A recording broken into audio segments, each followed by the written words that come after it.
Hi, everyone. Welcome to Cookeville Now, your hometown podcast about the people, businesses, and places that make Cookeville and the Upper Cumberland what it is today. I am Herbert Williams, your host, and Clarissa, my lovely wife, is the co-host. Hey, everyone. Thank you and welcome. And we're excited to have our Cookeville City Council candidates here today. We've been doing this all day, so you can tell. We have been to most of the Meet the Candidate events, and we felt like that we should ask every candidate the same question so everybody gets to hear the full answer unedited. So welcome, and we're glad you're with us. Thank you. It's good to be here. And why don't we start things out by you telling us a little bit about yourself and your background? Okay. My name's Bagci. I'm a native of Cookeville. I was born here a lot of candidates can say they were born at Cookeville Regional Medical Center. I'm old enough to be able to say that I was born at Cookeville General Hospital. Wow, cool. And my mother and father, they met at Oklahoma State University. My mom's from Oklahoma. My dad's from Turkey. They met there, and then he received his undergrad, master's, and PhD from Oklahoma State in mechanical engineering, was hired by Dr. Sissom here at Tennessee Tech, and they located here in 1967. The year I was born, actually. And my mother was a school teacher here in Putnam County. She taught in Monterey for more than 30 years and did a lot of substituting after she retired. Wow. So I guess we can go to question one. I was hesitating a little, make sure I wasn't jumping ahead. Why are you running for the office? I mean, what made you want to run for it? I'm a native of Cookeville. I'm proud of Cookeville. And Cookeville's growing. And I have a 12-year-old son. And we're growing, but we want leadership in there so we can grow smartly. I think that there needs to be vision at the top. I think everything rises and falls on leadership, and I think the city council, I think with my experience in manufacturing, project management, and in healthcare, I can be an asset, and those skills that I use every day, I can also use to help the city move forward. I build partnerships all day long. I work on teams, and the council's a team, and I think that we could function at a high level with me on that team. Great. All right. Well, let's jump into some questions. We rated these questions basically what we felt like were some of the top concerns that we hear from people. So one of those is transportation, whether it's congested roads, potholes, or just road improvement projects. So what would you do in those areas that would make improvement? I think, we're currently operating under a 2030 strategic plan. And the studies that were done were, they're decades old. And Cookeville isn't the same community it was in 2005. Mm-hmm. And I think that, it's good to have that strategic plan, but we also need to have a dynamic approach to things and be able to adjust. Times change, needs change, and really be able to adjust that and maybe look and see if we can reprioritize dollars, move from one bucket to another to actually get infrastructure such as roads and that type of thing now when you need it instead of 10 years too late. Well, and one of the other things that we've talked about that comes with growth is wanting a good quality health care. So you work at the hospital, and the city owns CRMC. Over the past couple of years, we've dealt with the tornado, the pandemic, staffing issues. Tell us a little bit about how that the city owning the hospital helps Cookeville, and as a follow-up to that, how does it directly attribute to the tax base of Cookeville? Okay. Well, I'm at the hospital, and I've been there for 18 years. So the good thing about having a city-owned hospital is that we are reinvesting into the hospital. If it were a corporate-owned entity, then those dollars would not be reinvested. We would be referring back to a larger facility. So the quality of health care would actually suffer, and I see it. I work with other hospitals in the surrounding counties and even elsewhere, and there's not that same level of care and quality. So from that perspective, that's a plus, that's an advantage. Mm-hmm. And the hospital is also, it operates independently of city government. It's not really a city government entity, it's a city-owned asset. Right. And so from a taxpayer benefit, we at the hospital, I say we because I'm an employee there, pay $700,000 a year annually in lieu of taxes, no matter how we perform. Now, although we are performing well, we were able to sustain, operations and actually did very well. We were able to provide quality care even during the pandemic. Oh, that's great. And we know that Cookeville is enjoying great growth and excellent economy. Everything's going in the right direction for us. Let's say something changes and you're on the city council and you've got to help make some decisions and things are taking a turn for the worse. We've came up with a couple of options and we're just, which of these would you choose if you had to make cuts? One, would you scale back services? 2, cut staff, or 3, increase taxes? And just pick one and tell us about it. Well, hypotheticals, right? Yep. Mm-hmm. But those are realities as well. And, you never want to cut staffing. When I was in manufacturing, I moved 2 production lines to Mexico. I moved an entire facility when I was with Stillman down to Mexico, hired my replacement. So I certainly know what that feels like. And you never want to do that. I think probably you always want to start with the least painful, and that would be probably cutting services. Mm-hmm. But also, we have an advantage of having city-owned assets that generate revenue. So, that gives us an opportunity there to possibly look at either cutting services or, being innovative to see how we can generate more revenue to offset the deficit in taxes or revenue from, let's say sales tax, which we get the majority of our income as a city from sales tax. Right. So we could look at offsetting that without actually having to lay people off, and that would be considered more of a usage tax. So it's a value-added tax where you wouldn't necessarily penalize everybody. You could control, that's what good. you spend as a citizen. Right. Mm-hmm. Makes sense. Well, this question comes up quite a bit, but I figured we'd keep it on the list. Is homelessness continues to grow and become a bigger issue? It's becoming a bigger issue. It seems like every week in Cookeville. What would you do, or what some of the ideas would you bring to the table to help solve or alleviate, or I guess assist with finding solutions? The homelessness is with us. And it's an issue, and I think that we've struggled as a community with how to deal with that. Now, recently, the state of Tennessee passed a law, that could be as a tool that could help. But there are also those families. At my church, we operate a care center, so we have families come through there, and I truly think that we have to be compassionate when there's truly a need. We can support that, through our faith-based. We should partner with our faith-based organizations and private organizations as well. But we also don't want to deplete their resources by those who aren't really necessarily going to help themselves. And I think that, we need to, possibly think of innovative strategies on how we can, separate the wheat from the chaff. And also adding to that, how do you think the police would play a role in helping with that, the local police offices?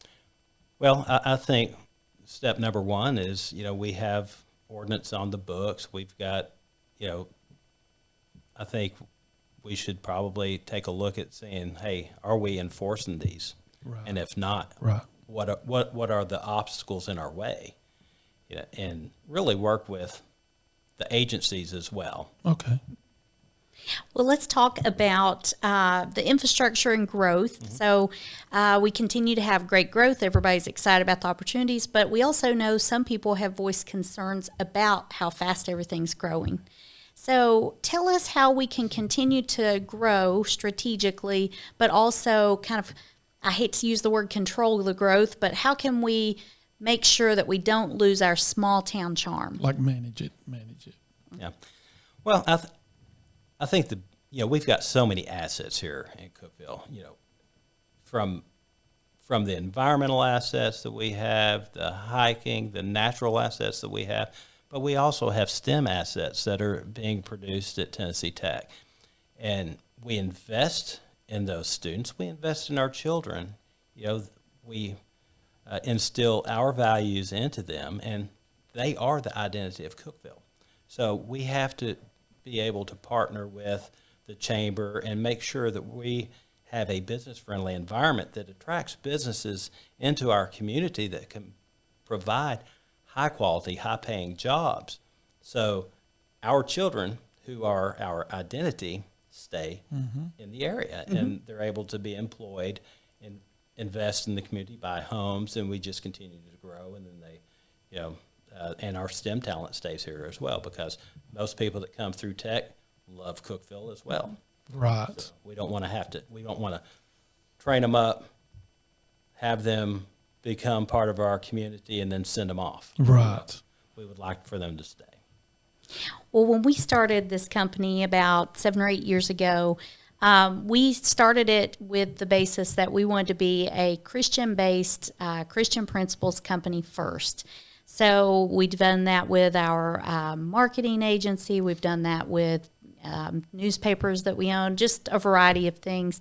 And in this case, every Meet the Candidate event we've gone to, we have heard people talk about how they've prayed and they wanted to pray about it.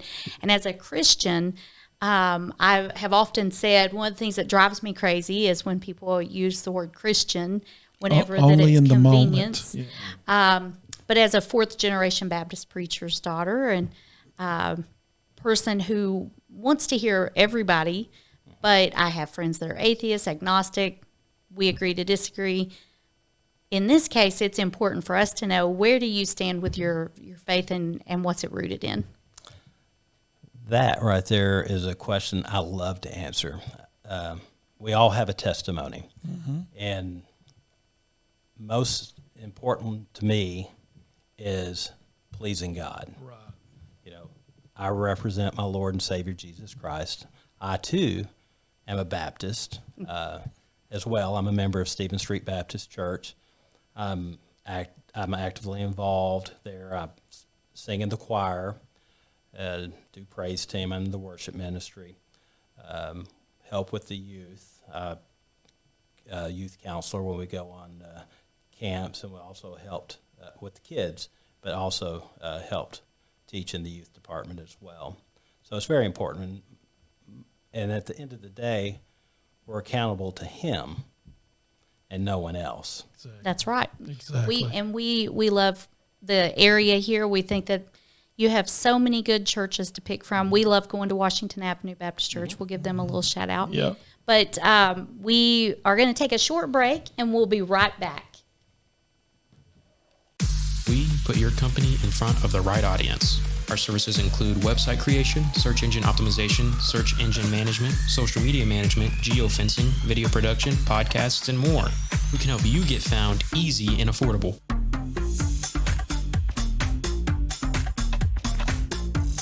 We are your partner. We work with you as your team, giving you the best option for marketing. Stop by today, email us, or call us at 931-854-1313. Welcome back. So let's talk about the mayor's position. Traditionally, the mayor has been selected based upon the most votes. So I know the city council votes and all those types of things, but for the most part, it's been whoever has the most votes. There has been discussion about whether that should be a standalone position. What do you think? I like the current model because at the end of the day, everybody's on the council, everybody's vote is equally weighed. And what that does is it really kind of incentivizes collaboration amongst the others on the council. We often hear others ask, what do you wish Cookeville had here, or what they should have had here? For example, some people say, I wish we had a Target. I wish we had a Home Depot. If you could had a wish for anything to be here, what would that be? I really think, and this is just, I mean, of course, living here all my life, it's just like, okay, well, I wish we had this, but really a venue that's not necessarily targeted, specifically for one type of event, whether it be sporting, entertainment, but a venue that's, unique enough to where you could host sporting events, you could that could be converted on the fly, with minimal effort, host conventions and things like that. Wow, yeah. Would, for one, it would be fun and exciting for our community, but also generate revenue. Then would become, the envy of the Southeast. That could be that tourism tax money. There you go. All right. Well, when you decided to run, what did your family, and particularly your wife, think about it? Well, there's always apprehension. I mean, it's, you pray about these things, and there's with anything, there's always a little apprehension, but sometimes you just have to accept and trust, that, first of all, you do it. Why are you doing it? Mm-hmm. Are you doing it for yourself, or are you doing it to serve? And I feel that that's one of my spiritual gifts is acts of service. I like to serve. And so she was a little apprehensive just because of there's that whole loss of privacy thing. But, she's, I think we've, talked about it and discussed it, and, she's on board, and we decided to press forward and let's serve the citizens of Cookeville. Right. Well, we all love Cookeville. We know how great it is, and other people come here and they see how great it is.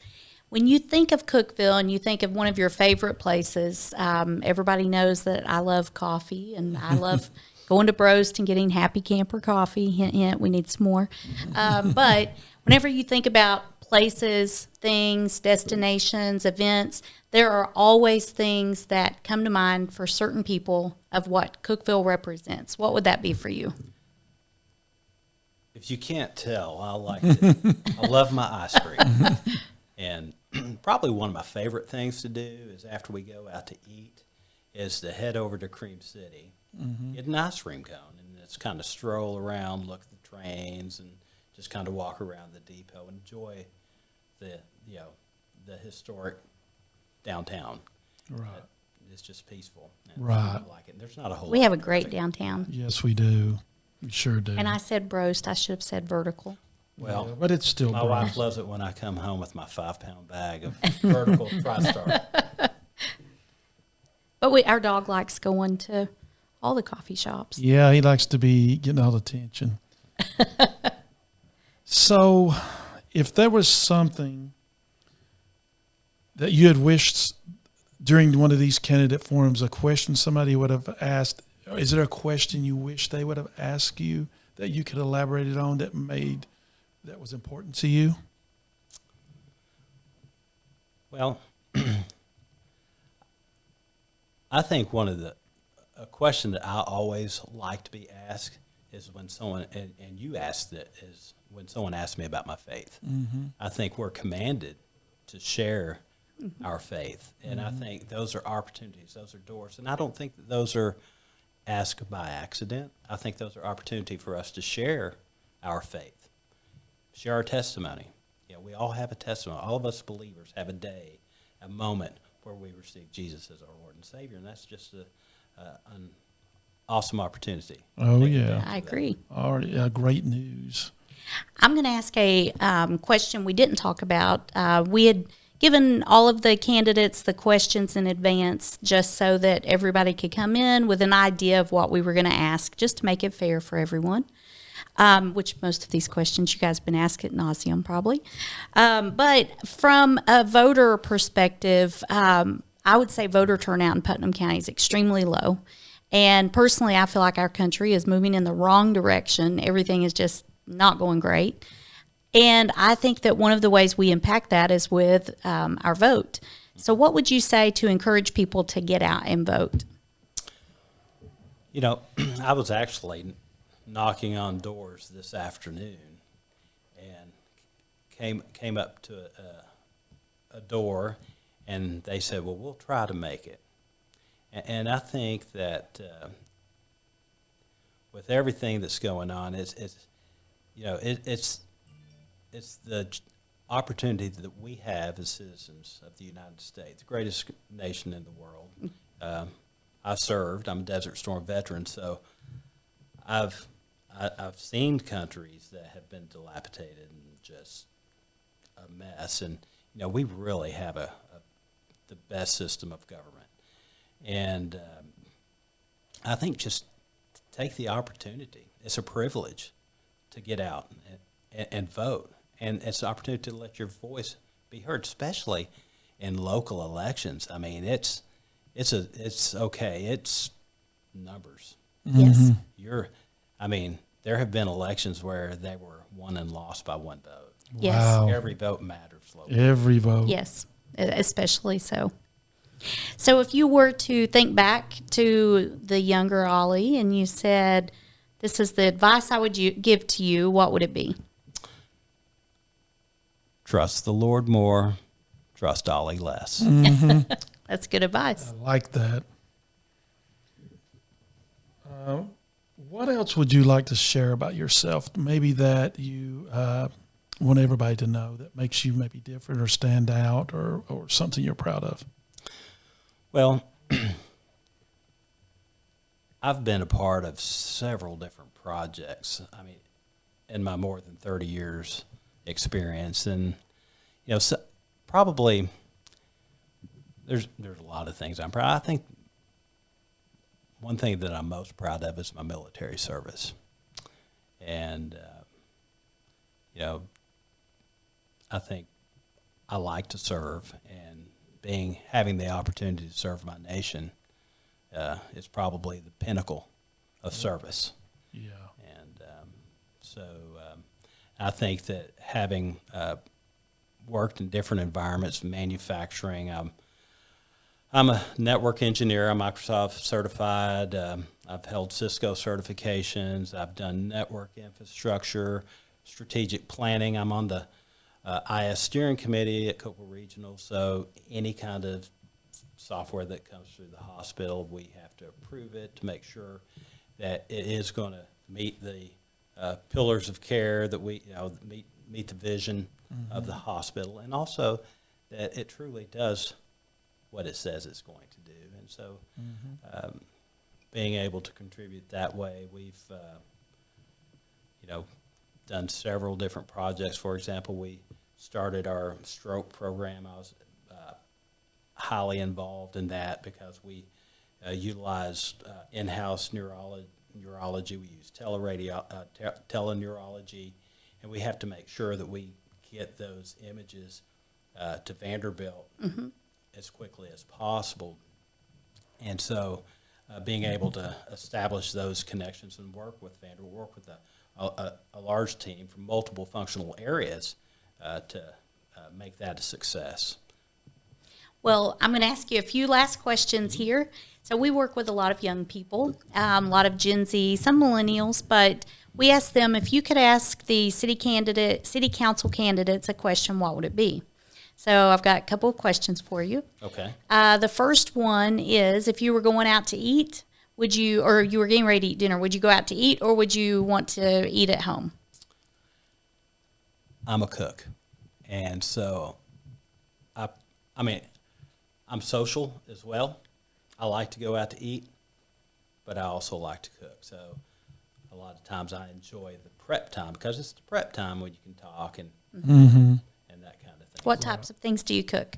Oh, I cook anything from chicken parmesan. My specialty at the holidays is baklava, which is a Greek pastry. Oh, yeah. So I think mine's the best, and I always challenge people. Say, hey, you want to have a cook-off? Yeah. Well, you may answer this question differently then. The next one is about dessert, and it's if you had either cake, pie, or cobbler, which one would you choose? That's tough. That's a tough one.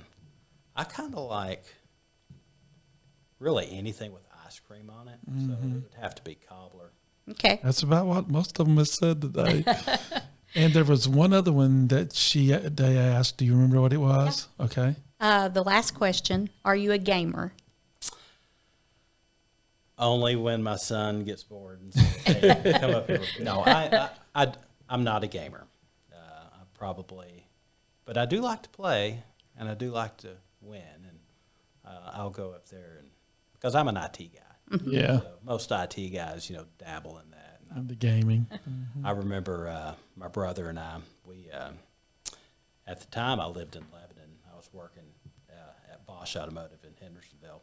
He lived there, and I lived there, and I think I was like number 7 of charters, when they first started doing cable internet. And so we would call each other up and say, hey, man, I'm on the internet. So it's like, hey, what's your address, man? Yeah. And then we played Duke Nukem and that kind of stuff. So, I mean, yes, I enjoy that kind of stuff, but it's hard to find time nowadays. Yeah. Oh, yeah. It's not very productive. No. Well, thank you for coming in. Yeah, thank you for being with us, Holly. Thank you. And thank you all for watching Cookeville Now, your Cookeville podcast for the people, places, and things that make Cookeville and the Upper Cumberland what it is today. Also, we're going to be at the Bizapalooza with the Chamber of Commerce, where you all can come by and visit with us. So please stop by the Leslie Town Center this Tuesday and visit. Thank you, and have a good evening. Thanks.